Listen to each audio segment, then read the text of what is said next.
बुद्धिमान की परीक्षा की कहानी। बहुत पुरानी बात है, उन दिनों आज की तरह स्कूल नहीं होते थे। गुरुकुल शिक्षा प्रणाली थी और छात्र गुरुकुल में ही रहकर पढ़ते थे।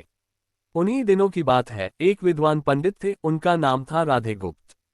उनका गुरुकुल बड़ा ही प्रसिद्ध था, जहां दूर दूर से बालक शिक्षा प्राप्त करने के लिए आते थे। राधेगुप्त की पत्नी का देहांत हो चुका था, उनकी उम्र भी ढलने लगी थी। घर में विवाह योग्य एक कन्या थी, जिनकी चिंता उन्हें हर समय सताती थी। पंडित राधेगुप्त उसका विवाह ऐसे योग्य व्यक्ति से करना चाहते थे, जिसके पास संपत्ति भले ना हो पर बुद्धिमान हो। एक दिन उनके मन में विचार आया, उन्होंने सोचा कि क्यों न वे अपने शिष्यों में ही योग्य वर की तलाश करें। ऐसा विचार कर उन्होंने बुद्धिमान शिष्य की परीक्षा लेने का निर्णय लिया। उन्होंने सभी शिष्यों को एकत्र किया और उनसे कहा, मैं एक परीक्षा आयोजित करना चाहता हूं। इसका उद्देश्य ये जानना है कि कौन सबसे बुद्धिमान है। मेरी पुत्री विवाह योग्य हो गई है और मुझे उसके विवाह की चिंता है, लेकिन मेरे पास पर्याप्त धन नहीं है।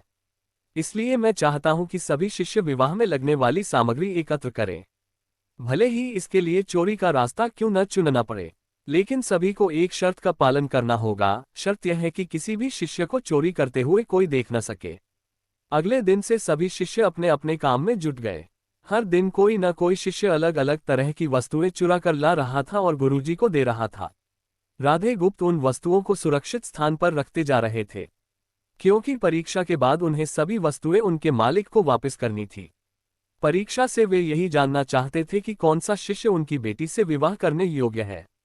सभी शिष्य अपने अपने दिमाग से कार्य कर रहे थे, लेकिन उनमें से एक छात्र रामास्वामी, जो गुरुकुल का सबसे होनहार छात्र था, चुपचाप एक वृक्ष के नीचे बैठा कुछ सोच रहा था।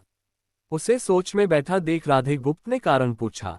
रामास्वामी ने बताया, आपने परीक्षा की शर्त के रूप में कहा था कि चोरी करते समय कोई देख न सके, लेकिन जब हम चोरी करते हैं तब हमारी अंतरात्मा तो सब देखती है, हम खुद से उसे छिपा नहीं सकते। इसका अर्थ यही हुआ न कि चोरी करना व्यर्थ है। उसकी बात सुनकर राधेगुप्त का चेहरा प्रसन्नता से खिल उठा। उन्होंने उसी समय सभी शिष्यों को एकत्र किया और उनसे पूछा, आप सबने चोरी की? क्या किसी ने देखा? सभी ने इनकार में सिर हिलाया। तब राधेगुप्त बोले, बच्चों, क्या आप अपने अंतर्मन से भी इस चोरी को छुपा सके? इतना सुनते ही सभी बच्चों ने सिर झुका लिया। इस तरह गुरुजी को अपनी पुत्री के लिए योग्य और बुद्धिमान वर मिल गया। उन्होंने रामास्वामी के साथ अपनी पुत्री का विवाह कर दिया। साथ ही शिष्यों द्वारा चुराई गई वस्तुएं उनके मालिकों को वापस कर बड़ी विनम्रता से क्षमा मांग ली। शिक्षा। इस प्रसंग से यह शिक्षा मिलती है कि कोई भी कार्य अंतर्मन से छिपा नहीं रहता और अंतर्मन ही व्यक्ति को सही रास्ता दिखाता है। इसलिए मनुष्य को कोई भी कार्य करते समय अपने मन को जरूर टटोलना चाहिए, क्योंकि मन सत्य का ही साथ देता है। कहानी अच्छा लगा तो चैनल को सब्सक्राइब करें और लाइक करें।